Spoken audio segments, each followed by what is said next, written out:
हमने सारे अक्षर वाले शब्द कर लिए। अब हम मात्राओं से अपनी पहचान कर चुके हैं। इसके बाद हम ये देखेंगे कि मात्राओं का इस्तेमाल किस तरह से किया जाता है शब्दों में। जी, हमारे पास स्वर है। स्वर अ, आ, ई, उ, र, ए, ऐ, ओ, औ, अम, आह। अम और आह स्वर में आते हैं? नहीं। औ तक के स्वर है। अम और आह को अनुस्वार में गिना जाता है।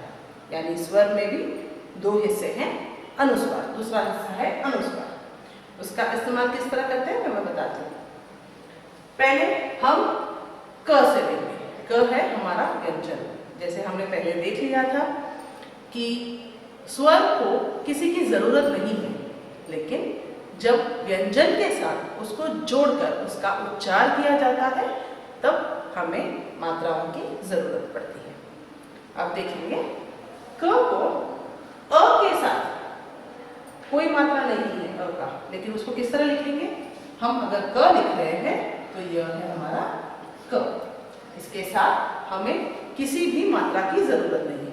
क पूरा हो गया। दूसरा है आ, यानी आ की मात्रा। यह है हमारी आ की मात्रा। तो क के साथ जब हम आ की मात्रा जोड़ेंगे इस तरह तो शब्द बनेगा का। क और आ की मात्रा, शब्द बना का। उसी तरह क को जब हम ई की मात्रा लगाएंगे, क को हमने छोटी ई की मात्रा लगाई है। छोटी ई और बड़ी ई, इन दोनों का अंतर ध्यान से देखिएगा और उसे समझिएगा।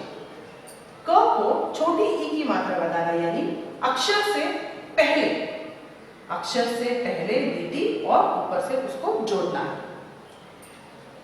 ई के लिए बड़ी ई की मात्रा यह है क और उसको जोड़ता हुआ ये इस तरह, यानी अक्षर के बाद वाली लीटी।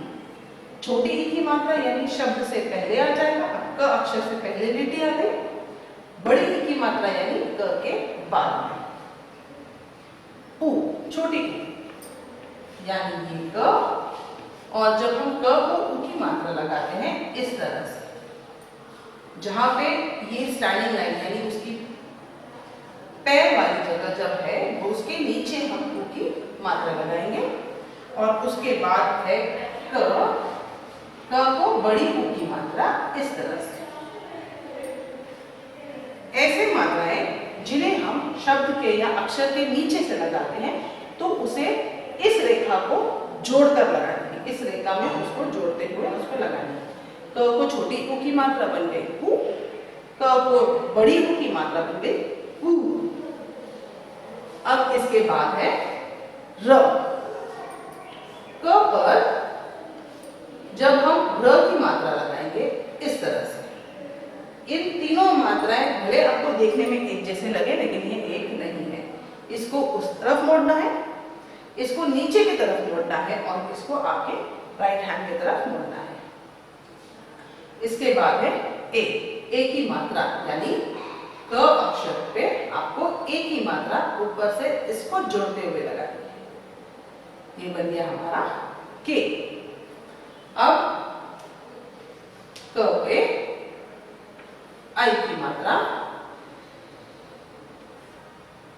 क पे हमने आई की मात्रा लगा दी तो बन गई कई। ए आई, ए पे एक और आई पे दो। उसके बाद है ओ की मात्रा। ओ, यह है ओ की मात्रा।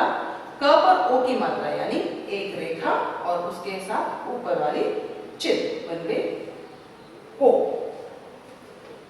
क, उस पे औ की मात्रा एक और दो, दोनों को इसके ऊपर जोड़ना है, बन गया कौ। अब जैसे मैंने बताया था ये दोनों अनुस्वार है, तो अनुस्वार क पे जब अम की मात्रा लगती है, अम की मात्रा यानी एक बिंदु। इसको अनुस्वर इसलिए कहा जाता है कि इसके उच्चार करते वक्त हमें या तो नाक की जरूरत या फिर गर्दन से इसकी स्वर निकलती है।